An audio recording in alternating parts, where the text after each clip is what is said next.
Hi leaders, ಎಲ್ರಿಗೂ ನಮಸ್ತೆ. Excellent evening. ಎಲ್ರಿಗೂ ವಾಯ್ಸ್ ಕೇಳಿಸಿದೆ ಅಂತ ಅನ್ಕೊಳ್ತಾ ಇವತ್ತಿನ ಕ್ಲಾಸ್ ನ ಸ್ಟಾರ್ಟ್ ಮಾಡೋಣ. ಇವತ್ತಿನ ಸಬ್ಜೆಕ್ಟ್ ಬಂದು ಲೀಡರ್ಶಿಪ್ ಕ್ವಾಲಿಟೀಸ್. ಇವತ್ತು ಡೈರೆಕ್ಟ್ ಸೆಲ್ಲಿಂಗ್ ಇಂಡಸ್ಟ್ರಿಯಲ್ಲಿ ಪ್ರತಿ ಒಬ್ಬರಿಗೂ ಕೂಡ ಒಂದು ಅವಕಾಶ ಲೀಡರ್ ಆಗೋದಕ್ಕೆ. ಯಾವಾಗ ನಾವೇ ಒಂದು ಟೀಮ್ ನ ಬಿಲ್ಡ್ ಮಾಡ್ತೀವಿ, ಆ ಟೀಮ್ ನ ಲೀಡ್ ಮಾಡೋದಕ್ಕೆ ಸ್ಟಾರ್ಟ್ ಮಾಡ್ತೀವಿ, ಅವಾಗ ನಮ್ಮನ್ನ ಲೀಡರ್ ಅಂತ ಕರೀತಾರೆ ಸ್ನೇಹಿತರೆ. ಇವತ್ತು ಡೈರೆಕ್ಟ್ ಸೆಲ್ಲಿಂಗ್ ಇಂಡಸ್ಟ್ರಿಯಲ್ಲಿ ಜಾಯಿನ್ ಆದಂತಹ ಪ್ರತಿಯೊಬ್ಬ ವ್ಯಕ್ತಿಗೆ ಲೀಡರ್ ಆಗೋದಕ್ಕೆ ಅವಕಾಶ ಸಿಗ್ತಾ ಇದೆ. ಈ ಇಂಡಸ್ಟ್ರಿಯ ಸ್ಪೆಷಾಲಿಟಿಯಲ್ಲಿ ಇದು ಕೂಡ ಒಂದು. ಯಾಕೆಂದ್ರೆ ಹಲವಾರು ಅವಕಾಶಗಳಿದಾವೆ ಪ್ರಪಂಚಾದ್ಯಂತ. ಆ ಹಲವಾರು ಆಪರ್ಚುನಿಟೀಸ್ ಗಳಲ್ಲಿ ಪ್ರತಿ ಒಬ್ಬರಿಗೂ ಕೂಡ ಲೀಡರ್ ಆಗುವಂತಹ ಅವಕಾಶಗಳು ಸಿಗುವಂತ ತುಂಬಾ ಕಡಿಮೆ, ಎಸ್ಪೆಷಲಿ ಡೈರೆಕ್ಟ್ ಸೆಲ್ಲಿಂಗ್ ಇಂಡಸ್ಟ್ರಿ ಬಿಟ್ಟು. ಸೊ ಹಾಗಾಗಿ ಒನ್ ಅಂಡ್ ಓನ್ಲಿ ಇಂಡಸ್ಟ್ರಿ ಇಡೀ ಪ್ರಪಂಚದಲ್ಲಿ ಪ್ರತಿ ಒಬ್ಬರಿಗೂ ಕೂಡ ಯಾವುದೇ ರೀತಿಯ ವಯಸ್ಸಿನ ಭೇದ ಭಾವ ಇಲ್ಲದೆ, ಎಜುಕೇಶನ್ ನ ಭೇದ ಭಾವ ಇಲ್ಲದೆ, ಧರ್ಮಗಳ ಭೇದ ಭಾವ ಇಲ್ಲದೆ, ಜಾತಿಗಳ ಭೇದ ಭಾವ ಇಲ್ಲದೆ, ಬಡವರು ಶ್ರೀಮಂತರು ಅನ್ನೋ ಒಂದು ಭೇದ ಭಾವ ಇಲ್ಲದೆ ಪ್ರತಿ ಒಬ್ಬರಿಗೂ ಕೂಡ ಒಂದು ಲೀಡರ್ ಆಗೋದಕ್ಕೆ ಒಂದು ಅವಕಾಶ ಕೊಡ್ತಿರುವಂತಹ ಒಂದು greatest industry, the fastest growing business of 21st century, that's called direct selling industry. ಈ ಒಂದು ವಿಚಾರಕ್ಕೆ ನೀವೆಲ್ಲರೂ ಕೂಡ ಒಂದು ಜೋರ ಚಪ್ಪಾಳೆ ಕೊಡ್ಲೇಬೇಕು, ಕುಳಿತಿದ್ದ ಜಾಗದಲ್ಲೇನೆ. ತುಂಬಾ ಅಪ್ರಿಶಿಯೇಟ್ ಮಾಡುವಂತ ವಿಚಾರ. ಯಾಕೆ ಅಂತಂದ್ರೆ ಇವತ್ತು ಪ್ರಪಂಚ ತುಂಬಾ ದೊಡ್ಡ ಮಟ್ಟದಲ್ಲಿ ಡೆವಲಪ್ಮೆಂಟ್ ಆಗ್ಬೇಕು ಅಂತಂದ್ರೆ ಆ ಪ್ರಪಂಚದಲ್ಲಿ ಅತಿ ಹೆಚ್ಚು ಲೀಡರ್ಸ್ ಗಳು ಕ್ರಿಯೇಟ್ ಆಗ್ಬೇಕು. ಎಸ್ಪೆಷಲಿ ಇಂಡಿಯಾದಲ್ಲಿ ಇವತ್ತು ಒಂದು ಡೆವಲಪ್ಮೆಂಟ್ ನಾವು ನೋಡ್ಬೇಕು ಅಂತಂದ್ರೆ ಫಾಲೋವರ್ಸ್ ಗಳಿಗಿಂತ ಅತಿ ಹೆಚ್ಚು ಲೀಡರ್ಸ್ ಗಳು ಹೆಚ್ಚಾಗ್ಬೇಕು. ಅವಾಗ್ಲೇನೆ ಭಾರತ ಒಂದು ಪ್ರಗತಿಯ ಕಡೆ, ಡೆವಲಪ್ಮೆಂಟ್ ನ ಕಡೆ, ಗ್ರೋತ್ ನ ಕಡೆ ಹೋಗೋದಕ್ಕೆ ಸಾಧ್ಯ. ಅತಿ ಹೆಚ್ಚು ಲೀಡರ್ಸ್ ಗಳನ್ನ ಹುಟ್ಟಾಕ್ತಿರುವಂತಹ ಒಂದು ಏಕೈಕ ಇಂಡಸ್ಟ್ರಿ, ಅತಿ ಹೆಚ್ಚು business man and business women ಗಳನ್ನ ಹುಟ್ಟಾಕ್ತಿರುವಂತಹ ಒಂದು ಇಂಡಸ್ಟ್ರಿ. 4 ಜನಕ್ಕೆ ಕೆಲಸ ಕೊಡಬೇಕು, ಇನ್ನೊಬ್ರಿಗೆ ಸಹಾಯ ಮಾಡಿ ತಾನು ಕೂಡ ಬೆಳಿಬೇಕು ಅನ್ನೋ ಒಂದು ಮೈಂಡ್ ಸೆಟ್ ನ ಹುಟ್ಟಾಕ್ತಿರುವಂತಹ ಇಂಡಸ್ಟ್ರಿ ಡೈರೆಕ್ಟ್ ಸೆಲ್ಲಿಂಗ್ ಇಂಡಸ್ಟ್ರಿ. ಎಷ್ಟು ಹೊಗಳಿದ್ರು ಕೂಡ ಕಡಿಮೆನೆ ಇಂಡಸ್ಟ್ರಿಗೆ, ಈ ಇಂಡಸ್ಟ್ರಿಗೆ. ಹಾಗಿದ್ಮೇಲೆ ಇವತ್ತು ಪ್ರತಿಯೊಬ್ಬರಿಗೂ ಕೂಡ ಒಂದು ಲೀಡರ್ ಆಗುವಂತ ಒಂದು ಅವಕಾಶ ಈ ಒಂದು ಇಂಡಸ್ಟ್ರಿ ಕೊಡ್ತಾ ಇದೆ. ಹಾಗಿರೋದ್ರಿಂದ ಈ ಇಂಡಸ್ಟ್ರಿಯಲ್ಲಿ ನಮ್ಮನ್ನ ನಾವು ಒಂದು ಒಳ್ಳೆಯ ಲೀಡರ್ ಅಂತೇಳಿ ರೆಕಗ್ನಿಷನ್ ಪಡ್ಕೊಳ್ಬೇಕು ಅಂದ್ರೆ ನಮ್ಮ ಟೀಮ್ ನಮ್ಗೆ ಅಪ್ರಿಶಿಯೇಟ್ ಮಾಡ್ಬೇಕು. ನಿಮ್ಮಂತ ಒಂದೇ ಒಳ್ಳೆ ಲೀಡರ್ನ ಪಡೆಯೋದಕ್ಕೆ ನಾನು ಪುಣ್ಯ ಮಾಡಿದ್ದೆ, ನಾನು ತುಂಬಾ ಖುಷಿ ಪಡ್ತೀನಿ ನಿಮ್ಮ ಟೀಮ್ ನಲ್ಲಿ ನಾನು ವರ್ಕ್ ಮಾಡೋದಕ್ಕೆ ಅನ್ನೋ ರೀತಿಯಲ್ಲಿ ನಿಮ್ಮ ಟೀಮ್ ಮೆಂಬರ್ಸ್ ಗಳು ನಿಮಗೆ ಅಪ್ರಿಶಿಯೇಟ್ ಮಾಡುವಂತಹ ಒಂದು ಆಯ್ಕೆ ನಿಮಗ್ ಬೇಕಾ? ಅವಶ್ಯಕತೆ ನಿಮ್ಗಿದೆಯಾ? ಇದೆ ಅಂತ ಅಂದ್ರೆ ಎಲ್ರು ಕೂಡ ಒಂದ್ಸಲ ಅನ್ಮ್ಯೂಟ್ ಮಾಡ್ತೀನಿ ಸ್ನೇಹಿತರೆ, ಎಸ್ ಅಂತ ಹೇಳಿ ಇದ್ರೆ. ಅವಶ್ಯಕತೆ ಇದೆಯಾ ಒಂದು ಒಳ್ಳೆ ಲೀಡರ್ ಆಗೋದಕ್ಕೆ?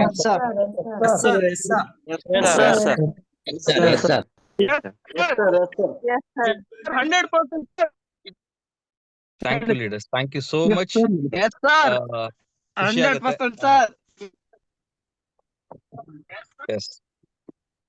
Thank you so much.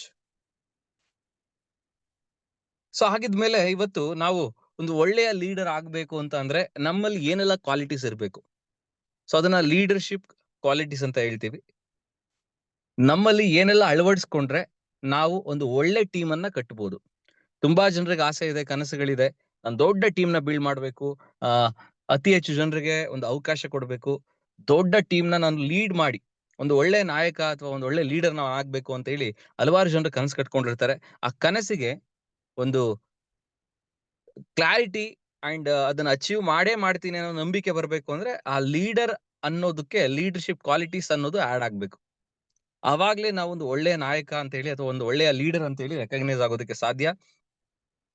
First ಬಾಸಿಗೂ ಲೀಡರ್ಗೂ ಇರುವಂತ ಡಿಫರೆನ್ಸ್ ನ ತಿಳ್ಕೊಳ್ಳೋದು ತುಂಬಾ ತುಂಬಾ ಇಂಪಾರ್ಟೆಂಟ್. ತುಂಬಾ ಜನರು ಲೀಡರ್ ಆಗಿ ಕೆಲಸ ಮಾಡ್ತಿರಲ್ಲ, ಬಾಸ್ ಆಗಿ ಕೆಲಸ ಮಾಡ್ತಿರ್ತಾರೆ. ಎಸ್ಪೆಷಲಿ ಡೈರೆಕ್ಟ್ ಸೆಲ್ಲಿಂಗ್ ಬಿಸ್ನೆಸ್ ಅಲ್ಲಿ ನೀವು ಬಾಸ್ ಆಗಿ ಕೆಲಸ ಮಾಡ್ತಾ ಇದ್ರೆ ನೀವು ಒಂದು ಒಳ್ಳೆಯ ಲೀಡರ್ ಆಗೋದಕ್ಕೆ ಸಾಧ್ಯತೆ ಇಲ್ಲ. ನಿಮ್ಮ ಒಂದು ಟೀಮ್ ದೊಡ್ಡ ಪ್ರಮಾಣದಲ್ಲಿ ಗ್ರೋ ಆಗೋದಕ್ಕೆ ಸಾಧ್ಯತೆ ಇಲ್ಲ. ಸೊ ಡಿಫರೆನ್ಸ್ ನೋಡಿ ಬಾಸಿಗೂ ಲೀಡರಿಗೂ. ಬಾಸ್ ಯಾವಾಗ್ಲೂ ಕೂಡ ನಾನು ನನ್ನಿಂದಲೇ ಅನ್ನೋ ಒಂದು ಮೈಂಡ್ ಸೆಟ್ ಅಲ್ಲಿ ಇರ್ತಾರೆ. ಲೀಡರ್ ಯಾವತ್ತೂ ಕೂಡ ನಾನು ಅನ್ನೋ ಒಂದು ವರ್ಡ್ ಅನ್ನ ಜಾಸ್ತಿ ಬಳಸಲ್ಲ. ಇವತ್ತು ಏನೇ ಕೆಲಸಗಳಾದ್ರೂ ಕೂಡ ಅದು ನಮ್ಮಿಂದ ಆಗಿದೆ ಅನ್ನೋ ಒಂದು ಮೈಂಡ್ ಸೆಟ್ ಅಲ್ಲಿ ಇರ್ತಾರೆ. ನೀವೆಲ್ಲರೂ ಸಪೋರ್ಟ್ ಮಾಡಿದ್ರಿಂದ ಈ ಕೆಲಸ ಆಯ್ತು ಅನ್ನೋ ಒಂದು ಆಸ್ಪೆಕ್ಟ್ ನಲ್ಲೇ ಯಾವಾಗ್ಲೂ ಕೂಡ ಮಾತಾಡ್ತಿರ್ತಾರೆ.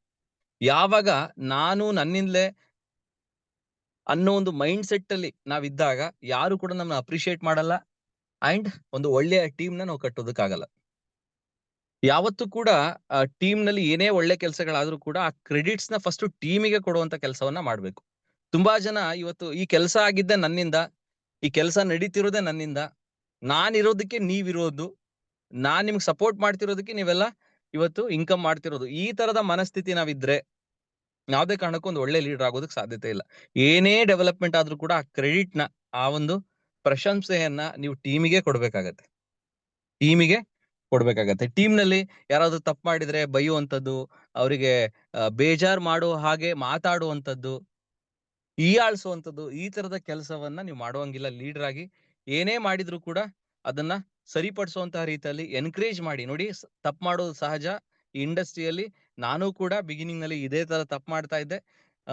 ಅದಾದ ಮೇಲೆ ಈ ವಿಚಾರದಲ್ಲಿ ನನಗೆ ಅರ್ಥ ಆಗ್ತಾ ಹೋಯ್ತು. ಇದು ಹಿಂಗಲ್ಲ ಹೀಗೆ ಅಂತ ಹೇಳಿ. ಅದಾದ್ಮೇಲೆ ನಾನು ಸರಿಪಡಿಸ್ಕೊಳ್ತಾ ಹೋದೆ. ನೀವು ಕೂಡ ಅದೇ ತರ ಸರಿಪಡಿಸ್ಕೊಳ್ಳಿ. ಈ ತರ ನೀವು ಕರೆಕ್ಷನ್ ಮಾಡ್ತಾ ಹೋದಾಗ್ಲೇನೆ ಒಂದು ಒಳ್ಳೆಯ ಲೀಡರ್ ನಾವ್ ಆಗೋದಕ್ಕೆ ಸಾಧ್ಯ. ಬಾಸ್ ಯಾವತ್ತೂ ಕೂಡ ಟೀಮ್ ಲೀಡರ್ಸ್‌ನ ವೀಕ್‌ನೆಸ್‌ನ ಫೈಂಡ್ ಔಟ್ ಮಾಡಿ ಆ ವೀಕ್‌ನೆಸ್‌ನ ಹೈಲೈಟ್ ಮಾಡ್ತಿರ್ತಾರೆ. ಇಲ್ಲಿ ನೀವು ವೀಕ್‌ನೆಸ್‌ನ ಹೈಲೈಟ್ ಮಾಡಿದ್ರೆ ನೀವು ಇಲ್ಲಿ ಗ್ರೋ ಆಗೋದಕ್ಕೆ ಸಾಧ್ಯತೆ ಇಲ್ಲ. ಅವರ ಸ್ಟ್ರೆಂಗ್ತ್‌ಗಳನ್ನ ನೀವು ಫೋಕಸ್ ಮಾಡ್ತಾ ಹೋಗ್ಬೇಕು. ಅವರ ವೀಕ್‌ನೆಸ್‌ಗಳನ್ನ ಫೈಂಡ್ ಔಟ್ ಮಾಡಿ ಅದನ್ನ ಸರಿಪಡಿಸ್ಕೊಳ್ಳುವಂತ ವಿಚಾರದಲ್ಲಿ ನೀವು ಗೈಡೆನ್ಸ್ ಕೊಡ್ಬೇಕು. ಏನಾದ್ರೂ ಮಿಸ್ಟೇಕ್ಸ್ ಆದ್ರೆ ಟೀಮ್‌ನಲ್ಲಿ ಆ ಒಂದು ಮಿಸ್ಟೇಕ್‌ನ ಟೀಮ್ ಮೇಲೆ ಎತ್ತಾಕುವಂತ ಕೆಲಸವನ್ನ ಬಾಸ್ ಮಾಡ್ತಾರೆ. ಆ ಮಿಸ್ಟೇಕ್‌ನ ನೀವು ಮಾಡೋದಕ್ಕೆ ಹೋಗ್ಬೇಡಿ. ಏನೇ ಮಿಸ್ಟೇಕ್ಸ್ ಆದ್ರೂ ಟೀಮಿಂದ ಆ ಜವಾಬ್ದಾರಿ ನೀವು ತಗೊಳ್ಳಿ. ಅದನ್ನ ಸರಿಪಡಿಸ್ಕೊಳ್ಳುವಂತಹ ಒಂದು ವಿಚಾರದಲ್ಲಿ ನೀವು ಮುಂದೆ ಹೋಗಿ. ಬಾಸ್ ಯಾವತ್ತೂ ಕೂಡ ಕೆಲಸ ಮಾಡಿ ಅಂತ ಹೇಳ್ತಾರೆ. ಆದ್ರೆ ಲೀಡರ್ ಯಾವತ್ತೂ ಕೂಡ ಕೆಲಸ ಮಾಡಿ ಅಂತ ಹೇಳಲ್ಲ. ಕೆಲಸವನ್ನ ಮಾಡಿ ತೋರಿಸಿ ಈ ತರ ಮಾಡಿ ಅಂತ ಹೇಳ್ತಾರೆ. ಸೊ ಒಂದು ಬಿಗ್ಗೆಸ್ಟ್ ಡಿಫರೆನ್ಸ್ ಬಾಸ್‌ಗೆ ವರ್ಸಸ್ ಲೀಡರ್‌ಗೆ. ಕ್ಲಿಯರ್? ಅರ್ಥ ಆಗ್ತಿದೆ ಅಂತ ಅನ್ಕೊಳ್ತೀನಿ. ಬಾಸ್ ಯಾವತ್ತೂ ಬರೀ ಮಾತಾಡ್ತಿರ್ತಾರೆ ಜಾಸ್ತಿ. ಲೀಡರ್ ಕೇಳಿಸ್ಕೊಳ್ಳುವಂತಹ ಒಂದು ಆಟಿಟ್ಯೂಡ್ ಇರುತ್ತೆ. ಕೆಲಸವನ್ನ ಮಾಡಿ ಈ ತರ ಕೆಲಸ ಮಾಡಿ ಅಂತ ತೋರಿಸುವಂತಹ ಒಂದು ಜವಾಬ್ದಾರಿಯನ್ನು ಲೀಡರ್ ತಗೊಳ್ತಾರೆ. ಬಾಸ್ ಯಾವಾಗ್ಲೂ ಕೂಡ ಭಯವನ್ನ ಹುಟ್ಟಾಕ್ತಿರ್ತಾರೆ. ನೀನ್ ಈ ಕೆಲಸ ಮಾಡ್ಲಿಲ್ಲ ಅಂದ್ರೆ ನೀನ್ ಕಂಪನಿಯಿಂದ ಕಿಕ್ ಔಟ್ ಮಾಡ್ತೀನಿ. ನೀನ್ ಕಂಪನಿಯಿಂದ ಹೊರಗಡೆ ಆಗ್ತೀನಿ ಅಂತ. ಲೀಡರ್ ಹಾಗಲ್ಲ. ನೀವು ಕೆಲಸವನ್ನ ಮಾಡಿದ್ರೆ ನಿಮಗೆ ಏನ್ ಬೆನಿಫಿಟ್? ನೀವು ಏನೆಲ್ಲ ಕನಸುಗಳನ್ನ ನನಸು ಮಾಡ್ಕೊಳ್ತೀರಾ ಅನ್ನೋ ಒಂದು ಆಸ್ಪೆಕ್ಟ್ ಅಲ್ಲಿ ಮಾತಾಡ್ತಿರ್ತಾರೆ. ಕ್ಲಿಯರ್? ಪ್ರತಿಯೊಂದನ್ನು ಕೂಡ ಹೇಳಿ ಕೇಳಿ ಲೀಡರ್ಸ್‌ಗಳು ಕೆಲಸ ಮಾಡ್ತಿರ್ತಾರೆ. ಬಾಸ್ ಇಂಡಿಪೆಂಡೆಂಟ್ ಡಿಸಿಷನ್ ತಗೊಳ್ತಿರ್ತಾರೆ. ಸೊ ಮೇಜರ್ ಡಿಫರೆನ್ಸ್ ನಿಮಗೆ ಅರ್ಥ ಆಯ್ತು ಅಂತ ಅನ್ಕೊಳ್ತೀನಿ. ಬಾಸಿಗೂ ಲೀಡರ್‌ಗೂ ಇರುವಂತ ಡಿಫರೆನ್ಸ್. ಐ ಥಿಂಕ್ ನೀವು ಇನ್ನು ಮುಂದೆ ಬಾಸ್ ಆಗಿರಲ್ಲ, ಲೀಡರ್ ಆಗಿ ಕೆಲಸ ಮಾಡ್ತೀರಾ ಅಂತ ಅನ್ಕೊಳ್ತಾ, ಲೀಡರ್ ಆಗ್ಬೇಕು ಅಂತಂದ್ರೆ ಏನೆಲ್ಲ ಪಾಯಿಂಟ್ಸ್ ಗಳನ್ನ ನೀವು ಅಳವಡಿಸ್ಕೊಳ್ಬೇಕು. ಇದರಲ್ಲಿ 2 ಭಾಗಗಳನ್ನ ಮಾಡಿದೀನಿ. Part 1 and part 2. Part 1 and part 2. ಇದು ಪಾರ್ಟ್ 1 ವಿಡಿಯೋ ಆಗಿರುತ್ತೆ. ಪಾರ್ಟ್ 2 ನೆಕ್ಸ್ಟ್ ಕ್ಲಾಸ್ ನಲ್ಲಿ ನಾನು ನಿಮಗೆ ಸಬ್ಜೆಕ್ಟ್ ನ ತಗೊಳ್ತೀನಿ. ಪಾರ್ಟ್ 1 ನಲ್ಲಿ ಫಸ್ಟ್ ಪಾಯಿಂಟೇ ನಿಮ್ಮ ಕಂಫರ್ಟ್ ಝೋನ್ ಇಂದ ನೀವು ಹೊರಗಡೆ ಬರಬೇಕು. ನಿಮ್ಮ ಕಂಫರ್ಟ್ ಝೋನ್ ಇಂದ ನೀವು ಹೊರಗಡೆ ಬರಬೇಕು. ಅವಾಗ್ಲೇ ನೀವು ಒಂದು ಒಳ್ಳೆ ಲೀಡರ್ ಆಗೋದಕ್ಕೆ ಸಾಧ್ಯ. ದೊಡ್ಡ ಪ್ರಮಾಣದಲ್ಲಿ ಟೀಮ್ ಅನ್ನ ನೀವು ಬಿಲ್ಡ್ ಮಾಡೋದಕ್ಕೆ ಸಾಧ್ಯ. ನೋಡಿ, 10 ಜನರು ಟೀಮ್ ಇದ್ರೂನು ನೀವು ಆ ಟೀಮ್‌ಗೆ ನೀವು ಲೀಡರೇ. 1000 ಜನರು ಟೀಮ್ ಇದ್ರೂನು ಅದಕ್ಕೆ ನೀವು ಲೀಡರ್‌ನೇ. ಬಟ್ ನಿಮ್ಮ ನಾಯಕತ್ವ ಮೋರ್ ಪವರ್‌ಫುಲ್ ಅಂತೇಳಿ ಯಾವಾಗ ಗೊತ್ತಾಗುವಂತದ್ದು ಅಂತಂದ್ರೆ, ನಿಮ್ಮ ಟೀಮ್ ಸಂಖ್ಯೆ ತುಂಬಾ ದೊಡ್ಡದಿದ್ದಾಗ. Am I right? Yes or no? ಕರೆಕ್ಟಾ? ಯೆಸ್ ಅಂತ ಇದ್ರೆ ಚಾಟ್ ಬಾಕ್ಸ್‌ನಲ್ಲಿ ಯೆಸ್ ಅಂತ ಹೇಳಿ ಮೆಸೇಜ್ ಮಾಡಿ. ನಿಮ್ಮ ಟೀಮ್‌ನ ಸಂಖ್ಯೆ ಎಷ್ಟು ದೊಡ್ಡದಿರುತ್ತೋ ಅಷ್ಟು ದೊಡ್ಡ ನಾಯಕತ್ವ ನಿಮ್ದು ಅಂತ ಆಗತ್ತೆ. ಚಿಕ್ಕ ಟೀಮ್ ಇತ್ತು ಅಂತಂದ್ರೆ ನೀವು ಸ್ಮಾಲ್ ಪ್ರಮಾಣದಲ್ಲಿ ಅಷ್ಟೇ ಲೀಡರ್ ಆಗಿರ್ತೀರಾ. ದೊಡ್ಡ ಪ್ರಮಾಣದಲ್ಲಿ ನೀವು ಲೀಡರ್ ಆಗ್ಬೇಕು ಅಂದ್ರೆ ದೊಡ್ಡ ಪ್ರಮಾಣದಲ್ಲಿ ನೀವು ಒಂದು ಟೀಮ್‌ನ ನೀವು ಬಿಲ್ಡ್ ಮಾಡ್ಬೇಕಾಗತ್ತೆ. ಕ್ಲಿಯರ್? ಆ ಒಂದು ವಿಚಾರದಲ್ಲಿ ನೀವು ಒಂದ್ ದೊಡ್ಡ ಟೀಮ್‌ನ ಬಿಲ್ಡ್ ಮಾಡಿ ಒಂದ್ ದೊಡ್ಡ ಲೀಡರ್ ನೀವು ಆಗ್ಬೇಕು ಅಂತಂದ್ರೆ ಅದಕ್ಕೆ ಇರುವಂತ ಇಂಪಾರ್ಟೆಂಟ್ ಸ್ಟೆಪ್ ಏನು ಅಂತಂದ್ರೆ ನಿಮ್ಮ ಕಂಫರ್ಟ್ ಝೋನ್ ಇಂದ ಹೊರಗಡೆ ಬರ್ಬೇಕು. ಹಾಗಾದ್ರೆ ನಿಮ್ಮ ಕಂಫರ್ಟ್ ಝೋನ್ ಅಂದ್ರೆ ಏನು? ಯಾರಾದ್ರೂ ಗೆಸ್ ಮಾಡ್ಬೋದಾ? ಕಂಫರ್ಟ್ ಝೋನ್ ಅಂದ್ರೆ ಏನು ಅಂತೇಳಿ? ನಿಮ್ ಪ್ರಕಾರ ನಿಮ್ಮ ಕಂಫರ್ಟ್ ಝೋನ್ ಅಂದ್ರೆ ಏನು? ನಿಮ್ಮ ಪ್ರಕಾರ ನಿಮ್ಮ ಕಂಫರ್ಟ್ ಝೋನ್ ಅಂದ್ರೆ ಏನು? ಚಾಟ್ ಬಾಕ್ಸ್ ನಲ್ಲಿ ಮೆಸೇಜ್ ಮಾಡ್ತಾ ಬನ್ನಿ. ನಾನು ಕ್ಲಾರಿಟಿ ಕೊಡ್ತಾ ಹೋಗ್ತೀನಿ ಒಂದೊಂದೇ. Point number 1.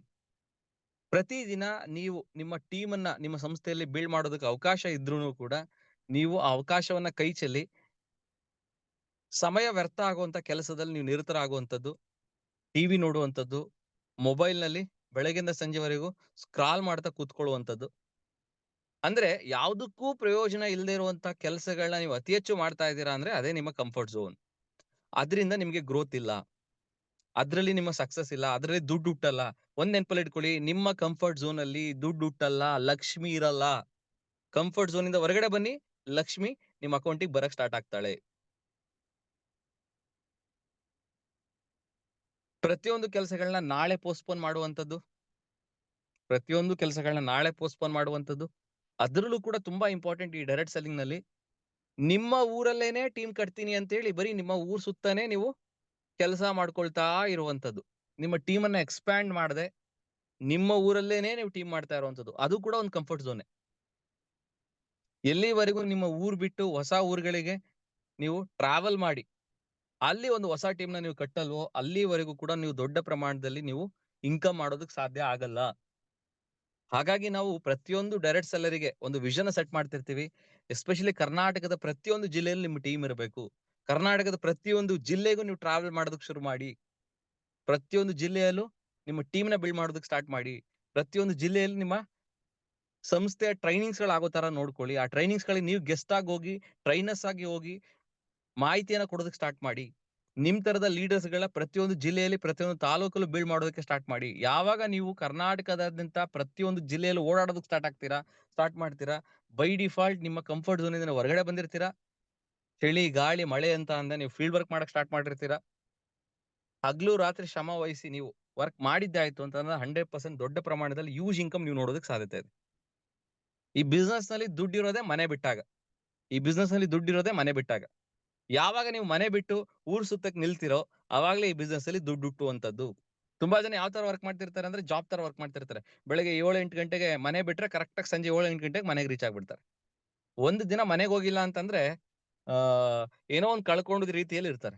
ಅವ್ರಿಗೆ ಮನೆ ಅಂತಂದ್ರೆ ಕಂಫರ್ಟ್ ಝೋನ್. ಯಾವಾಗ ನಾನು ಮನೆಗೆ ರೀಚ್ ಆಗ್ತೀನೋ ಅನ್ನೋ ತರ ವರ್ಕ್ ಮಾಡ್ತಿರ್ತಾರೆ. ಆ ತರ ನೀವು ವರ್ಕ್ ಮಾಡಿದ್ರೆ ಲೈಫ್ ಲಾಂಗ್ ನೀವು ಇಂಡಸ್ಟ್ರಿಯಲ್ಲಿ ವರ್ಕ್ ಮಾಡ್ತಾನೆ ಇರ್ಬೇಕಾಗತ್ತೆ ಜಾಬ್ ತರ. ಏನ್ ಮಾಡಿದ್ರು ನಿಮ್ಮ ಟೀಮ್ ಸೆಟ್ ಆಗ್ತಿರಲ್ಲ. ಏನ್ ಮಾಡಿದ್ರು ಕೂಡ ನಿಮ್ಮ ಟೀಮ್ ನಿಮ್ಗೆ ಕೈ ಹಿಡಿತಿರಲ್ಲ. ಯಾಕೆಂದ್ರೆ ಈ ಬಿಸ್ನೆಸ್ ಅಲ್ಲಿ ನಾವ್ ಹೇಗಿರ್ತೀವೋ ಅದೇ ತರ ನಮ್ ಟೀಮ್ ಇರುತ್ತೆ. ನಾವು ಊರ್ ಬಿಟ್ಟು ಹೋಗಿ ಇನ್ನೊಂದ್ ಊರಲ್ಲಿ ಟೀಮ್ ಕಟ್ಟಕ್ ನಾವ್ ಹೆಂಗ್ ರೆಡಿ ಇಲ್ವೋ ಹಂಗೆ ನಮ್ ಟೀಮ್ ಅವರು ಕೂಡ ಊರ್ ಬಿಟ್ಟು ಹೋಗಿ ಬೇರೆ ಊರುಗಳಲ್ಲಿ ಟೀಮ್ ಕಟ್ಟಕ್ ರೆಡಿ ಇರಲ್ಲ. ಅರ್ಥ ಮಾಡ್ಕೊಳ್ಳಿ. ನಾವ್ ಹೆಂಗಿರ್ತೀವೋ ಅದೇ ತರ ನಮ್ ಟೀಮ್ ಇರುತ್ತೆ. ನಾವ್ ಹೆಂಗಿರ್ತೀವೋ ಹಾಗೆ ನಮ್ಮ ಟೀಮ್ ಇರುತ್ತೆ.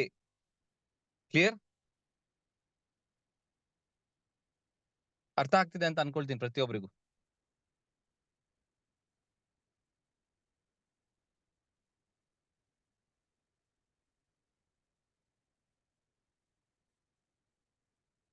ದಿನಕ್ಕೆ 4-5 ಗಂಟೆ ಕೆಲಸ ಮಾಡೋದಕ್ಕೆ ಅವಕಾಶ ಇದ್ರೂನು ಒಂದೇ ಗಂಟೆ ಕೆಲಸ ಮಾಡುವಂತದ್ದು.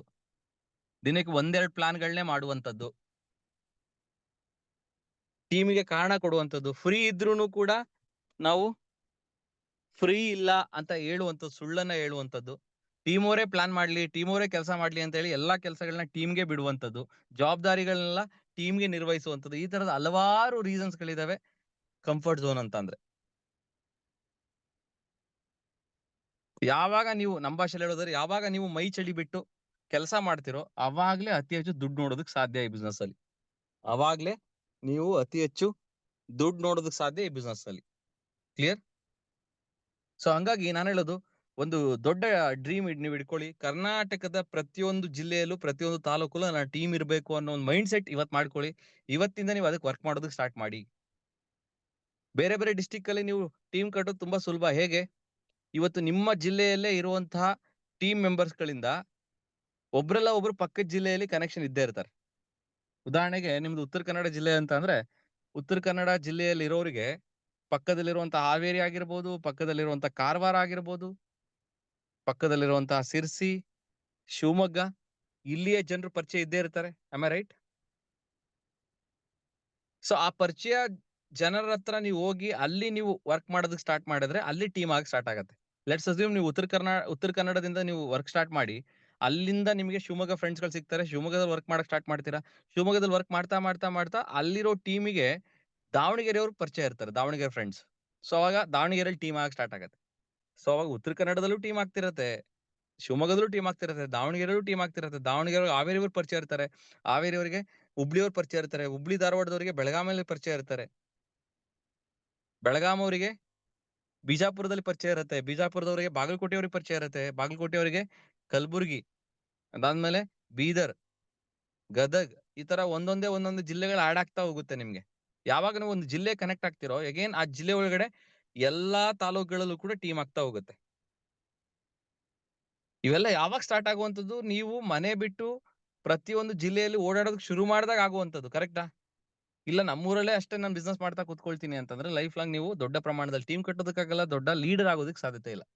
ಇದೇ ಒಂದು ವಿಷನ್ ಕರ್ನಾಟಕದೆಲ್ಲ ಕವರ್ ಆದ್ಮೇಲೆ ನೀವು ಆಲ್ ಓವರ್ ಇಂಡಿಯಾ ನೀವು ಪ್ಲಾನ್ ಮಾಡ್ಕೊಳ್ಬಹುದು. ಐ ಥಿಂಕ್ ನನ್ನ ಪಾಯಿಂಟ್ ಅರ್ಥ ಆಯ್ತು ಅಂತ ಅನ್ಕೊಳ್ತೀನಿ. ಸೊ ನೆಕ್ಸ್ಟ್ ಪಾಯಿಂಟ್, ನೀವು ಯಾವ ತರದ ಲೀಡರ್ ಆಗ್ಬೇಕು ಅಂತ ಅನ್ಕೊಂಡಿದ್ದೀರಾ?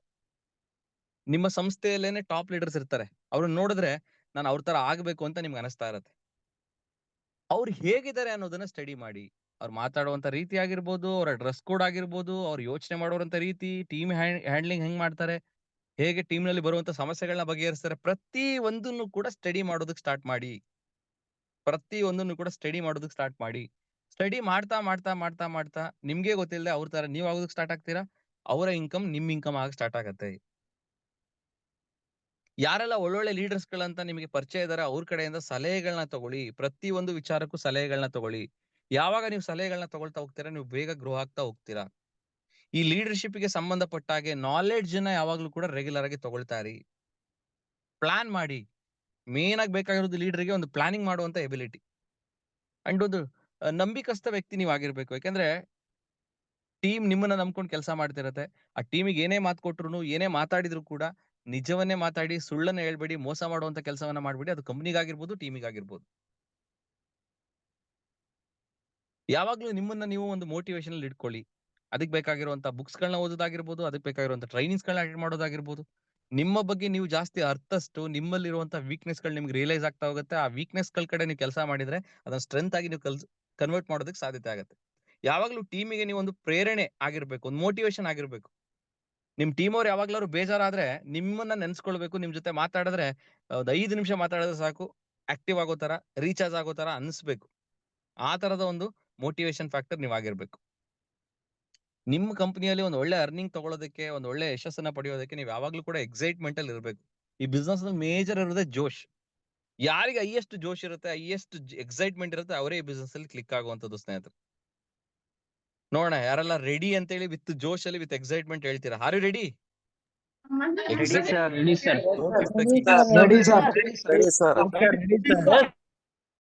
Thank you leaders. ಯಾವಾಗ್ಲೂ ಕೂಡ ಎದುರದೆ ಧೈರ್ಯವಾಗಿರ್ಬೇಕು. ಏನೇ ಸಮಸ್ಯೆಗಳು ಬಂದ್ರು ಕೂಡ ಮನುಷ್ಯನಿಗೆ ಬರದೆ ಇನ್ಯಾರಿಗೆ ಮರಕ್ ಬರತ್ತಾ ಅನ್ನೋ ಮೈಂಡ್ ಸೆಟ್ ಅಲ್ಲಿ ಇರ್ಬೇಕು. ಲಾಂಗ್ ಟರ್ಮ್ ವಿಷನ್ ಇಟ್ಕೊಳ್ಬೇಕು. ಸಣ್ಣ ಪುಟ್ಟ ಗೋಲ್ಸ್ ನ ಇಟ್ಕೊಂಡು ಶಾರ್ಟ್ ಟರ್ಮ್ ನಲ್ಲಿ ವರ್ಕ್ ಮಾಡಬಾರ್ದು. 10 ರೂಪಾಯಿ ಕಡಿಮೆ ದುಡಿದ್ರು ನಿಯತ್ತಾಗಿ ಲೀಗಲ್ ಆಗಿ ಸರಿಯಾದ ದಾರಿಯಲ್ಲಿ ಹೋಗುವಂತ ತುಂಬಾ ತುಂಬಾ ಇಂಪಾರ್ಟೆಂಟ್. ನೀವೇನ್ ಕಲಿತೀರಾ ಅವೆಲ್ಲವನ್ನು ಕೂಡ ಟೀಮಿಗೆ ರೆಗ್ಯುಲರ್ ಆಗಿ ಟ್ರೈನಿಂಗ್ ಕೊಡಬೇಕು. ರೆಗ್ಯುಲರ್ ಆಗಿ ಟ್ರೈನಿಂಗ್ ಕೊಡಬೇಕು. ಅಂಡ್ ಒಂದು ಇಂಪಾರ್ಟೆಂಟ್ ಎಜುಕೇಶನ್ ನಾನು ನಿಮಗೆ ಕೊಡೋದೇನಂದ್ರೆ, ಈ ಇಂಡಸ್ಟ್ರಿಗೆ ಸಂಬಂಧಪಟ್ಟ ಹಾಗೆ ಏನೇ ನೆಗೆಟಿವ್ಸ್ ಗಳು ನಿಮಗೆ ಬಂದ್ರೆ ಆ ನೆಗೆಟಿವ್ಸ್ ಗಳನ್ನ ಅಪ್ಲೈನ್ ಜೊತೆ ಡಿಸ್ಕಷನ್ ಮಾಡಿ. ಏನೇ ಪಾಸಿಟಿವ್ ವಿಚಾರಗಳಿದ್ರು ಕೂಡ ಅದು ಟೀಮ್ ಜೊತೆ ಡಿಸ್ಕಷನ್ ಮಾಡಿ. ಕ್ಲಿಯರ್? ಏನೇ ನೆಗೆಟಿವ್ಸ್ ವಿಚಾರಗಳು ಬಂದ್ರು ಕೂಡ ಕಂಪ್ನಿ ಬಗ್ಗೆ ಆಗಿರ್ಬೋದು, ಬಿಸ್ನೆಸ್ ಬಗ್ಗೆ ಆಗಿರ್ಬೋದು, ಏನೇ ನೆಗೆಟಿವ್ಸ್ ಬಂದ್ರು ಅದನ್ನ ಅಪ್ಲೈನ್ಸ್ ಗಳ ಜೊತೆ ಚರ್ಚೆ ಮಾಡಿ, ಟೀಮ್ ಜೊತೆ ಅಲ್ಲ. ಅದೇ ಏನೇ ಪಾಸಿಟಿವ್ ವಿಚಾರಗಳಿದ್ರು ಫಸ್ಟ್ ಇಮಿಡಿಯೇಟ್ಲಿ ನಿಮ್ಮ ಟೀಮ್ ಜೊತೆ ಚರ್ಚೆ ಮಾಡಿ. ಟೀಮ್ ನ ನೀವು ಗ್ರೋ ಮಾಡೋದಕ್ಕೆ ಟೀಮ್ ಮೆಂಬರ್ಸ್ ಗಳದ್ದು ಸಪೋರ್ಟ್ ತುಂಬಾ ಇಂಪಾರ್ಟೆಂಟ್. ಟೀಮ್ ಮೆಂಬರ್ಸ್ ಗಳದ್ದು ಸಪೋರ್ಟ್ ತುಂಬಾ ಇಂಪಾರ್ಟೆಂಟ್. ಸೊ ಹಾಗಾಗಿ ಅವ್ರಗಳಿಂದ ಸಲಹೆಗಳನ್ನ ತಗೊಳ್ತಿರೋ ತುಂಬಾ ತುಂಬಾ ಇಂಪಾರ್ಟೆಂಟ್. ಅವ್ರ ಜೊತೆ ಐಡಿಯಾಸ್ ಗಳನ್ನ ಕಮ್ಯುನಿಕೇಟ್ ಮಾಡಿ ಪ್ರತಿಯೊಂದು ಸಮಸ್ಯೆಗೆ ಪರಿಹಾರವನ್ನ ಕಂಡುಹಿಡಿಯುವಂತಹ ಒಂದು ಕೆಲಸವನ್ನ ಮಾಡಿ ಅಂತ ಹೇಳ್ತಾ, ಮಧ್ಯದಲ್ಲೇ ಒಂದು ಇಂಪಾರ್ಟೆಂಟ್ ಅನೌನ್ಸ್ಮೆಂಟ್ ಏನು ಅಂತಂದ್ರೆ, ಇದೇ 21ನೇ ತಾರೀಕು ನಮ್ಮ ಗುರುಗಳಾದಂತಹ 21 ವರ್ಷದ ಎಕ್ಸ್ಪೀರಿಯನ್ಸ್ ಇರೋ sir doctor S S Kulkarni sir ಕಡೆಯಿಂದ ಒಂದು ವೆಲ್ನೆಸ್ ಕೋರ್ಸ್, ಎಸ್ಪೆಷಲಿ ಇವತ್ತು ಡೈರೆಕ್ಟ್ ಸೆಲ್ಲಿಂಗ್ ಇಂಡಸ್ಟ್ರಿ ತುಂಬಾ ಕಂಪನಿಗಳಲ್ಲಿ ವೆಲ್ನೆಸ್ ಪ್ರಾಡಕ್ಟ್ಸ್ ಗಳನ್ನ ರೆಕಮೆಂಡ್ ಮಾಡ್ತಾ ಇದ್ದೀರಾ. ಬಟ್ ರೆಕಮೆಂಡ್ ಮಾಡುವಾಗ ತುಂಬಾ ಜನ ಮಾಡ್ತಿರುವಂತ ಬಿಗ್ಗೆಸ್ಟ್ ಮಿಸ್ಟೇಕ್ ಏನಂತಂದ್ರೆ, ಈ ಒಂದು ಪ್ರಾಡಕ್ಟ್ ತಗೊಳ್ಳಿ ಈ ರೋಗಕ್ಕೆ ಹೆಲ್ಪ್ ಆಗತ್ತೆ, ಈ ಒಂದು ಪ್ರಾಡಕ್ಟ್ ತಗೊಳ್ಳಿ ಈ ರೋಗಕ್ಕೆ ಹೆಲ್ಪ್ ಆಗತ್ತೆ, ಇವ್ರು ತಗೊಂಡಿದ್ರಂತೆ ಇವ್ರಿಗೆ ರಿಸಲ್ಟ್ ಈ ತರ ಸಿಕ್ತಂತೆ, ಇವ್ರು ತಗೊಂಡಿದ್ರಂತೆ ಈ ತರ ರಿಸಲ್ಟ್ ಸಿಕ್ತಂತೆ, ಈ ತರ ನಾವು ಪ್ರಮೋಟ್ ಮಾಡ್ತಾ ಇದೀವಿ ಹೊರತು ಸೈಂಟಿಫಿಕ್ ವೇ ಅಲ್ಲಿ ನಮ್ಮ ವೆಲ್ನೆಸ್ ಪ್ರಾಡಕ್ಟ್ಸ್ ಗಳನ್ನ ರೆಕಮೆಂಡ್ ಮಾಡ್ತಾ ಇಲ್ಲ. ತುಂಬಾ ಜನರಿಗೆ ಸೈನ್ಸೇ ಗೊತ್ತಿಲ್ಲ. ಏನು ವೆಲ್ನೆಸ್ ಅಂದ್ರೆ ಏನು, ರೋಗಗಳು ಏನಕ್ಕೆ ಬರುತ್ತೆ, ಆರೋಗ್ಯವಂತ ವ್ಯಕ್ತಿ ಆರೋಗ್ಯವಾಗಿ ಇರ್ಬೇಕು ಅಂದ್ರೆ ಏನ್ ಮಾಡ್ಬೇಕು, ಯಾವುದೇ ರೋಗದಿಂದ ಬಳಲ್ತಿದ್ರು ಆ ರೋಗದಿಂದ ಹೊರಗಡೆ ಬರ್ಬೇಕು ಅಂದ್ರೆ ಏನ್ ಮಾಡ್ಬೇಕು, ನಮ್ಮ ಸಂಸ್ಥೆಯ ಪ್ರಾಡಕ್ಟ್ಸ್ ಗಳನ್ನ ಹೆಂಗ್ ಸೈಂಟಿಫಿಕ್ ಆಗಿ ಜನರಿಗೆ ಅಪ್ರೋಚ್ ಮಾಡಬೇಕು, ಇವ್ಯಾವು ಕೂಡ ಸಬ್ಜೆಕ್ಟ್ಸ್ ಗಳು ಜನರಿಗೆ ರೀಚ್ ಆಗದೆ ಸುಮ್ನೆ ನೆಟ್ವರ್ಕ್ ಅಲ್ಲಿ ಕೆಲಸ ಮಾಡ್ತಾ ಇದೆ. ಈಗ ಉದಾಹರಣೆಗೆ ಒಬ್ಬ ವ್ಯಕ್ತಿಗೆ ಡಯಾಬಿಟಿಸ್ ಇದೆ ಅಂತಂದ್ರೆ ಫಸ್ಟ್ ಆಫ್ ಆಲ್ ಡಯಾಬಿಟಿಸ್ ಅಂದ್ರೆ ಏನು ಒಂದು ಉದಾಹರಣೆ ಕೊಡ್ತೀವಿ. ಈ ಒಂದು ವೆಲ್ನೆಸ್ ಕೋರ್ಸ್ ಅಲ್ಲಿ ಸಿಗುವಂತ ಒಂದು ಅದ್ಭುತವಾದ ಎಜುಕೇಶನ್ ಒಂದು ಸಿಂಪಲ್ ತುಣುಕನ್ನ ನಾನು ನಿಮಗೆ ತಿಳಿಸುವಂತ ಒಂದು ಪ್ರಯತ್ನ ಮಾಡ್ತೀನಿ. ಫಸ್ಟ್ ಆಫ್ ಆಲ್ ಡಯಾಬಿಟಿಸ್ ಅಂದ್ರೆ ಏನು? ಡಯಾಬಿಟಿಸ್ ಅಂದ್ರೆ ಸಕ್ಕರೆ ಕಾಯಿಲೆ ಅಂತ ಕರಿತೀವಿ, ಮಧುಮೇಹ ಅಂತ ಕರಿತೀವಿ. ಇದು ಪ್ಯಾಂಕ್ರಿಯಾಸ್ ಅಂತ ಒಂದು ಅಂಗಾಂಗಕ್ಕೆ ಆಗುವಂತ ಒಂದು ಸಮಸ್ಯೆ. ಅಲ್ಲಿರುವಂತ ಐಲೆಟ್ಸ್ ಆಫ್ ಲ್ಯಾಂಗ್ರಾಮ್ಸ್ ಅಂತ ಹೇಳಿ ಒಂದು ಸೆಲ್ಸ್ ಬರುತ್ತೆ. ಆ ಸೆಲ್ಸ್ ಗಳು ಯಾವಾಗ ಡ್ಯಾಮೇಜ್ ಆಗಕ್ಕೆ ಸ್ಟಾರ್ಟ್ ಆಗುತ್ತೆ, ಅವಾಗ ಏನ್ ಇನ್ಸುಲಿನ್ ಪ್ರಮಾಣದಲ್ಲಿ ಇನ್ಸುಲಿನ್ ಒಂದು ಪ್ರೊಡಕ್ಷನ್ ಆಗ್ಬೇಕು, ಅಷ್ಟು ಪ್ರಮಾಣದಲ್ಲಿ ಇನ್ಸುಲಿನ್ ಪ್ರೊಡಕ್ಷನ್ ಆಗಲ್ಲ. ಅದರಿಂದ ನಮ್ಮ ಒಂದು ಬಾಡಿಗೆ ಬಂದಂತ ಒಂದು ಕಾರ್ಬೋಹೈಡ್ರೇಟ್ಸ್, ನಾವ್ ಏನೆಲ್ಲ ತಿಂತೀವಿ ಕಾರ್ಬೋಹೈಡ್ರೇಟ್ಸ್ ರೂಪದಲ್ಲಿ, ಅದು ಎನರ್ಜಿಯಾಗಿ ಕನ್ವರ್ಟ್ ಆಗ್ಬೇಕು. ಅವಾಗ್ಲೇನೆ ನಾವು ಆಕ್ಟಿವ್ ಆಗಿ ಸಖತ್ತಾಗಿರೋದಕ್ಕೆ ಸಾಧ್ಯ. ಬಟ್ ಇನ್ಸುಲಿನ್ ಸರಿಯಾದ ಪ್ರಮಾಣದಲ್ಲಿ ಆಗ್ಲಿಲ್ಲ ಅಂದಾಗ ಕೆಲವು ಕಾರ್ಬೋಹೈಡ್ರೇಟ್ಸ್ ಹಂಗೆ ಉಳ್ಕೊಳ್ಳುತ್ತೆ. ಅದನ್ನೇ ನಾವು ಸಕ್ಕರೆ ಕಾಯಿಲೆ ಅಂತ ಕರಿತೀವಿ. ಅಂತ ಸಂದರ್ಭದಲ್ಲಿ ಡಾಕ್ಟರ್ ಏನ್ ಮಾಡ್ತಾರೆ, ಟ್ಯಾಬ್ಲೆಟ್ ರೂಪದಲ್ಲಿ ನಮಗೆ ಇನ್ಸುಲಿನ್ ಕೊಡ್ತಾರೆ. ಆ ಇನ್ಸುಲಿನ್ ಇಂದ ನಮ್ಗೆ ಬಾಡಿ ಕೆಲಸ ಮಾಡ್ತಾ ಇರತ್ತೆ. ಸೊ ಇದು ಒಂದು ಎಕ್ಸಾಂಪಲ್ ಅಷ್ಟೇ ಸ್ನೇಹಿತರೆ ನಾನು ಕೊಟ್ಟಿದ್ದು. ಒಂದು ಎಕ್ಸಾಂಪಲ್ ಅಷ್ಟೇ ನಾನು ಕೊಟ್ಟಿದ್ದು. ಅದೇ ತರದ ಹಲವಾರು ನಾಲೆಡ್ಜ್ ಅನ್ನು ನಾವು ಈ ಕೋರ್ಸ್ ಅಲ್ಲಿ ಪಡಿತೀವಿ. ಅಸ್ತಮಾ ಅಂದ್ರೇನು, ಕ್ಯಾನ್ಸರ್ ಅಂದ್ರೇನು, BP ಅಂದ್ರೇನು, ಸ್ಟ್ರೋಕ್, ಸೋ ಮೆನಿ ಪಾಯಿಂಟ್ಸ್, ಒಂದಲ್ಲ ಎರಡಲ್ಲ ಅಂತ ಒಂದು ಅದ್ಭುತವಾದಂತ ಕೋರ್ಸ್ ನ ಪರಿಚಯದ ಕಾರ್ಯಕ್ರಮ.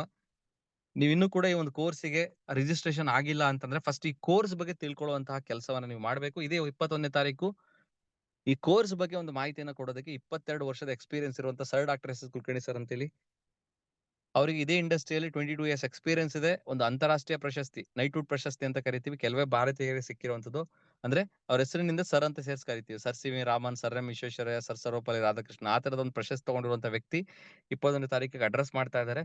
ನೀವು ಇನ್ನೂ ಈ ಕೋರ್ಸ್ ಬಗ್ಗೆ ತಿಳ್ಕೊಂಡಿಲ್ಲ ಅಂತಂದ್ರೆ 21ನೇ ತಾರೀಕಿಗೆ ಕ್ಲಾಸಿಗೆ ಅಟೆಂಡ್ ಮಾಡ್ಕೊಳ್ಳಿ. ಎಲ್ರಿಗೂ ಅವಕಾಶ ಇರಲ್ಲ, ರಿಜಿಸ್ಟ್ರೇಷನ್ ಮಾಡ್ಕೊಳ್ಬೇಕು. ಕೆಳಗಡೆ ಇರೋ ನಂಬರಿಗೆ ನೀವು ಕಾಂಟ್ಯಾಕ್ಟ್ ಮಾಡಿ ಈ ಒಂದು ಇಂಟ್ರೊಡಕ್ಟರಿ ಸೆಷನ್ ನಾನು ಅಟೆಂಡ್ ಆಗ್ಬೇಕು ಅಂತ ಹೇಳಿ ನೀವು ಹೇಳಿದ್ರೆ ಅವ್ರು ರಿಜಿಸ್ಟ್ರೇಷನ್ ಮಾಡ್ಕೊಂಡು ನಿಮಗೆ ಲಿಂಕ್ ಕಳಿಸುವಂತ ಒಂದು ಕೆಲಸವನ್ನ ಮಾಡ್ತಾರೆ. ಕ್ಲಿಯರ್. ಸೊ ನೆಕ್ಸ್ಟ್ ಪಾಯಿಂಟಿಗೆ ಬರೋಣ, ನಮ್ಮ ಸಬ್ಜೆಕ್ಟಿಗೆ ಬರೋಣ. ಟ್ರೂ ಲೀಡರ್ಸ್ ಯಾವತ್ತೂ ಕೂಡ ಫಾಲೋವರ್ಸ್ ನ ಕ್ರಿಯೇಟ್ ಮಾಡಲ್ಲ. ನಿಜವಾದ ನಾಯಕರು, ನಿಜವಾದ ಲೀಡರ್ಸ್ ಗಳು ಇನ್ನೂ ಅತಿ ಹೆಚ್ಚು ನಾಯಕರುಗಳನ್ನ ಕ್ರಿಯೇಟ್ ಮಾಡ್ತಾರೆ, ಅತಿ ಹೆಚ್ಚು ಲೀಡರ್ಸ್ ಗಳನ್ನ ಕ್ರಿಯೇಟ್ ಮಾಡ್ತಾರೆ. ನೆಟ್ವರ್ಕ್ ಅಲ್ಲಿ ಇನ್ನೊಂದು ಸಮಸ್ಯೆ ಏನು ಅಂತಂದ್ರೆ, ನಾನ್ ಗಮನಿಸಿರೋ ಹಾಗೆ, ಈಗ ನೀವು ಒಂದು ಒಳ್ಳೆ ಲೀಡರ್ ಆಗಿರ್ತೀರಾ, ಒಂದು 50-100 ಟೀಮ್ ಕಟ್ಟಿರ್ತೀರಾ. ಆ ಸಂದರ್ಭದಲ್ಲಿ ನಿಮ್ಮ ಟೀಮ್ ನಲ್ಲಿ ನಿಮಗಿಂತ ಚೆನ್ನಾಗಿ ವರ್ಕ್ ಮಾಡುವಂತ, ನಿಮಗಿಂತ ಇನ್ಕಮ್ ತಗೊಳ್ಳುವಂತಹ ಎಬಿಲಿಟಿ ಇರುವಂತ ಒಳ್ಳೊಳ್ಳೆ ಲೀಡರ್ಸ್ ಗಳು ನಿಮ್ ಟೀಮ್ ಅಲ್ಲಿ ಬರ್ತಾರೆ. ತುಂಬಾ ಜನರು ಮಾಡುವಂತ ಒಂದು ಬಿಗ್ಗೆಸ್ಟ್ ಮಿಸ್ಟೇಕ್ ಏನಂತಂದ್ರೆ, ನಿಮಗಿಂತ ಚೆನ್ನಾಗಿರೋರು ನಿಮ್ ಟೀಮ್ ನಲ್ಲಿ ಬಂದ ತಕ್ಷಣನೇ ಹೊಟ್ಟೆ ಉರಿ ಸ್ಟಾರ್ಟ್ ಆಗತ್ತೆ. ಎಲ್ಲಿ ನನ್ನ ಒಂದು ನಾಯಕತ್ವವನ್ನ ಇವರು ದಾಟಿ ಕಂಪನಿಗೆ ಹತ್ರ ಆಗ್ತಾರೋ, ಎಲ್ಲಿ ನಮ್ಮ ಕಂಪನಿ ನನ್ನನ್ನ ಗುರುತಿಸೋದ್ ಬಿಟ್ಟು ಈ ಲೀಡರ್ನ ಗುರುಸ್ತಾರೆ ಅಂತೇಳಿ ಆ ಒಂದು ಲೀಡರ್ನ ಹತ್ತಿಕ್ಕುವಂತ ಕೆಲಸ ತುಂಬಾ ಜನ ಮಾಡ್ತಾರೆ. ಇದು ನಾನು ಕಣ್ಣಾರೆ ನೋಡಿದೀನಿ. ಇದ್ರಷ್ಟು ದೊಡ್ಡ ಕೃತ್ಯದ ಕೆಲಸ ಇಂಡಸ್ಟ್ರಿ ಇನ್ಯಾವುದೂ ಇಲ್ಲ ಸ್ನೇಹಿತರೆ. ಯಾಕೆ ಅಂತಂದ್ರೆ ಕೈಯಾರೆ ನಿಮ್ಮ ಇನ್ಕಮ್ ನ ನೀವೇ ಹಾಳು ಮಾಡ್ಕೊಂಡಾಗ. ಒಮ್ಮೆ ಯೋಚನೆ ಮಾಡಿ, ನಿಮ್ಗಿಂತ ಟ್ಯಾಲೆಂಟೆಡ್ ಇರುವಂತ ವ್ಯಕ್ತಿಗಳು ನಿಮ್ ಟೀಮ್ ನಲ್ಲಿ ಬಂದ್ರೆ ಖುಷಿ ಪಡ್ಬೇಕು ಅಥವಾ ಕಣ್ಣೀರ್ ಹಾಕ್ಬೇಕು? ಆನ್ಸರ್ ಮಾಡಿ ನನಗೆ. ನಿಮ್ನೆಲ್ಲಾರು ಅನ್ಮ್ಯೂಟ್ ಮಾಡ್ತೀನಿ. ಖುಷಿ ಪಡ್ಬೇಕು, ಕಣ್ಣೀರ್ ಹಾಕ್ಬೇಕು? ಖುಷಿ ಪಡ್ಬೇಕು ಸರ್. ಎಷ್ಟೋ ಲಕ್ಷಾಂತರ ಜನ ಒಳ್ಳೊಳ್ಳೆ ಲೀಡರ್ಸ್ ಗಳು ಸಿಗ್ತಾ ಇಲ್ಲ ಅಂತ ಕಣ್ಣೀರ್ ಆಗ್ತದೆ ಸ್ನೇಹಿತರೆ. ಅಂತದ್ರಲ್ಲಿ ನಿಮಗೆ ಒಂದ್ ಒಳ್ಳೆ ಟೀಮ್ ಬಿಲ್ಡ್ ಮಾಡುವಂತಹ ಒಳ್ಳೆ ನಾಯಕರು, ಒಳ್ಳೆ ಲೀಡರ್ಸ್ ಗಳು ನಿಮ್ ಟೀಮ್ ನಲ್ಲಿ ಬಂದ್ರೆ ಖುಷಿ ಪಡದೆ ನೀವು ಅವ್ರನ್ನ ತುಳಿಯೋ ಕೆಲಸ ಮಾಡೋದು ಎಷ್ಟು ಮಟ್ಟಿಗೆ ಸರಿ? ಇದರಿಂದ ನಿಮ್ ಇನ್ಕಮೇ ನಿಮಗೆ ಕಡಿಮೆ ಆಗ್ತಾ ಇರೋದು, ನಿಮ್ ಇನ್ಕಮ್ನೇ ನೀವು ಲಾಸ್ ಮಾಡ್ಕೊಳ್ತಿರೋದು. ಅದೊಂಥರ ಹೆಂಗೆ ಅಂತಂದ್ರೆ, ಅವರಿಗೆ ಇನ್ಕಮ್ ಬರಬಾರ್ದು ಅನ್ನೋ ಕಾರಣಕ್ಕೆ ನೀವು ಕೂಡ ನಿಮ್ ಇನ್ಕಮ್ ನ ಹಾಳು ಮಾಡ್ಕೊಳ್ತಾ ಇದ್ದೀರಾ. ಒಮ್ಮೆ ಯೋಚನೆ ಮಾಡಿ, ಅವರು ನಿಮಗಿಂತ ಟ್ಯಾಲೆಂಟೆಡ್ ಆಗಿ ತುಂಬಾ ಚೆನ್ನಾಗಿ ವರ್ಕ್ ಮಾಡಿದ್ರೆ ಆ ಒಂದು ವರ್ಕ್ ನಿಮಗೆ ಕೌಂಟ್ ಆಗುತ್ತಾ ಇಲ್ವೋ? ಆ ಟೀಮ್ ನಿಮಗೆ ಕೌಂಟ್ ಆಗುತ್ತಾ ಇಲ್ವೋ? ಆಗತ್ತಲ್ವಾ? ಫ್ರೀ ಆಗಿ ನಿಮ್ಗೆ ಇನ್ಕಮ್ ಬರುವಂತ ದಿನಗಳು ದೇವ್ರು ಕೊಡ್ತಾ ಇದ್ದಾನೆ ಅಂತಂದ್ರೆ ಅದನ್ನ ಯಾಕೆ ನೀವು ಅರ್ಥ ಮಾಡ್ಕೊಳ್ತಿಲ್ಲ? ಇಮ್ಯಾಜಿನ್ ಮಾಡಿ, ನಿಮ್ದು 4 ಟೀಮ್ ಇದೆ. 4 ಟೀಮ್ ಅಲ್ಲೂ ಇಂಡಿಪೆಂಡೆಂಟ್ ಆಗಿ ನಿಮ್ಮ ಸಪೋರ್ಟ್ ತಗೊಳ್ದೆ, ನಿಮ್ಗೆ ಇನ್ಫಾರ್ಮ್ ಮಾಡದೆ ಅವರೇ ಒಂದು ಟೀಮ್ ನ ಬಿಲ್ಡ್ ಮಾಡೋ ಮಟ್ಟಕ್ಕೆ ಗ್ರೋ ಆಗಿದ್ದಾರೆ ಅಂತಂದ್ರೆ ಖುಷಿ ಪಡ್ಬೇಕಿರೋ ವಿಚಾರ ಅಲ್ವಾ? ಇಮ್ಯಾಜಿನ್ ಮಾಡಿ, ಆತರ 4 ಟೀಮ್ ರನ್ ಆಗ್ತಾ ಇದ್ರೆ ಎಷ್ಟು ಇನ್ಕಮ್ ಬರುತ್ತೆ ವಿತೌಟ್ ಯುವರ್ ಎಫರ್ಟ್. ಆ ಎಫರ್ಟ್ ಇಲ್ಲದೆ ಇನ್ಕಮ್ಗೋಸ್ಕರನೇ ತಾನೇ ಪ್ರತಿಯೊಬ್ರು ನೆಟ್ವರ್ಕಿಗೆ ಬರೋದು. ಅದನ್ನೇ ಮರ್ತ್ಬಿಟ್ಟು ನಾವು ಎಲ್ಲಾ ಟೈಮಲ್ಲೂ ನಾವೇನೇ ನಾಯಕರಾಗಿರ್ಬೇಕು, ನಮ್ಮನ್ನೇ ಕಂಪ್ನಿ ಒಳ್ಳಬೇಕು ಅನ್ನೋದು ಎಷ್ಟು ಮಟ್ಟಿಗೆ ಸರಿ? ಸೊ ಇದೊಂದು ಪಾಯಿಂಟ್ ಯಾವತ್ತು ನೆನಪಲ್ಲಿ ಇಟ್ಕೊಳ್ಳಿ. ಒಬ್ಬ ಸರಿಯಾದ ಲೀಡರ್ ಯಾವತ್ತು ಅತಿ ಹೆಚ್ಚು ಲೀಡರ್ಸ್ ಗಳನ್ನ ಕ್ರಿಯೇಟ್ ಮಾಡ್ತಾನೆ ಹೊರತು ಫಾಲೋವರ್ಸ್ ನ ಕ್ರಿಯೇಟ್ ಮಾಡಲ್ಲ, ಹಿಂಬಾಲಕರನ್ನ ಕ್ರಿಯೇಟ್ ಮಾಡಲ್ಲ. ಜೈ ಜೈ ಅಂತ ಅನ್ಕೊಂಡು ಹಿಂದೆ ನಿಮ್ನ ಹೊಗಳುವಂತವ್ರು ಇಟ್ಕೊಂಡ್ರೆ ನೀವು ದೊಡ್ಡ ಪ್ರಮಾಣದಲ್ಲಿ ಇನ್ಕಮ್ ಮಾಡೋದಕ್ಕಾಗಲ್ಲ. ಸೊ ನೀವು ಲೀಡರ್ ಆಗೋದಕ್ಕಿಂತ ಮುಂಚೆ ಸಕ್ಸಸ್ ಅನ್ನುವಂಥದ್ದು ನೀವೆಷ್ಟು ಗ್ರೋ ಆಗಿದ್ದೀರಾ ಅನ್ನೋದು ಅಷ್ಟೇ ಮ್ಯಾಟರ್ ಆಗಿರುತ್ತೆ. ಒಂದ್ಸಲ ನೀವು ಲೀಡರ್ ಆದ್ಮೇಲೆ ನೀವೆಷ್ಟು ಜನರನ್ನ ಗ್ರೋ ಮಾಡಿದ್ರಿ ಅನ್ನೋದ್ರ ಮೇಲೆ ಡಿಪೆಂಡ್ ಆಗತ್ತೆ ಸ್ನೇಹಿತರೆ ನಿಮ್ಮ ಸಕ್ಸಸ್. ಇವತ್ತು ನಾವು ಕೂಡ ಒನ್ ಟೈಮಲ್ಲಿ ಡೈರೆಕ್ಟ್ ಸೆಲ್ಲಿಂಗ್ 2013 ಅಲ್ಲಿ ಬಂದಾಗ ನಾವು ಎಷ್ಟು ಗ್ರೋ ಆಗಿದೀವಿ ಅನ್ನೋದ್ರ ಕಡೆ ಅಷ್ಟೇ ಫೋಕಸ್ ಮಾಡ್ತಾ ಇದೀವಿ. ಯಾವಾಗ ಇಂಡಸ್ಟ್ರಿ ಒಂದ್ ಹಂತ ರೀಚ್ ಆದ್ವಿ, ಅದಾದ್ಮೇಲೆ ಇವತ್ತು ನನ್ನಿಂದ ಅಥವಾ ನಮ್ಮಿಂದ ಎಷ್ಟು ಜನ ಗ್ರೋ ಆಗಿದ್ದಾರೆ ಅನ್ನೋ ಆಸ್ಪೆಕ್ಟ್ ನಲ್ಲಿ ಇವತ್ತು ನಾವು ವರ್ಕ್ ಮಾಡ್ತಾ ಇದೀವಿ. ಆ ಕಾರಣಕ್ಕೆ ಈ ತರದ ಒಂದು ಮೀಟಿಂಗ್ಸ್ ಗಳನ್ನೆಲ್ಲವೂ ಕೂಡ ನಿಮಗೆ ನಾವು ತಗೊಳ್ತಿರುವಂತದ್ದು. ನೆಗೆಟಿವ್ ಪರಿಸ್ಥಿತಿಯಲ್ಲೂ ಪಾಸಿಟಿವ್ ಆಗಿ ಇರೋದಿದೆಯಲ್ಲ, ಅದು ಲೀಡರ್ಶಿಪ್ ಅಂತ ಹೇಳ್ತಾರೆ. ಲೀಡರ್ಸ್ ಅನ್ನುವಂಥದ್ದು ಹುಟ್ಟುವಾಗ್ಲೇನೆ ಅವ್ರು ಲೀಡರ್ಸ್ ಆಗಿ ಬರಲ್ಲ ಸ್ನೇಹಿತರೆ. ಅವ್ರು ಸತತವಾದಂತ ಶ್ರಮದಿಂದ, ಹಾರ್ಡ್ ವರ್ಕ್, ಪೇಷನ್ಸ್, ರೈಟ್ ಗೋಲ್ ನ ಇಟ್ಕೊಂಡು ಅದನ್ನ ವರ್ಕ್ ಮಾಡುವಂತಹ ಆಸ್ಪೆಕ್ಟ್ ಇದೆಯಲ್ಲ, ಅದರಿಂದ ಲೀಡರ್ಸ್ ಗಳು ತಯಾರಾಗುವಂಥದ್ದು. ಒಂದು ಲೀಡರಿಗೆ ಎಲ್ಲಿಗೆ ಹೋಗ್ತಾ ಇದ್ದೀನಿ ಅನ್ನೋ ಒಂದು ದಾರಿ ಆಗಿರ್ಬೋದು, ಆ ದಾರಿಯನ್ನು ತೋರ್ಸೋದೆಲ್ಲವನ್ನು ಕೂಡ ಮಾಡ್ತಾರೆ ಅವ್ರನ್ನೇ.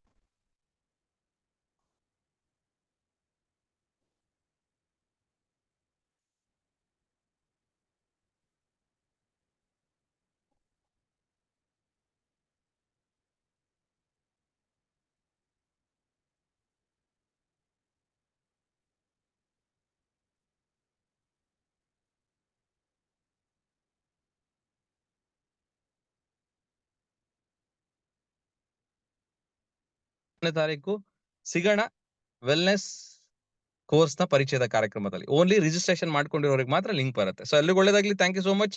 ಒಳ್ಳೆ ಲೀಡರ್ ಆಗೋಣ, ಲೀಡರ್ಸ್ ಗಳನ್ನ ಕ್ರಿಯೇಟ್ ಮಾಡೋಣ, ಇಂಡಿಯಾವನ್ನ ನಂಬರ್ 1 ಮಾಡೋಣ. Thank you so much. Wish you all the best. Have a nice day.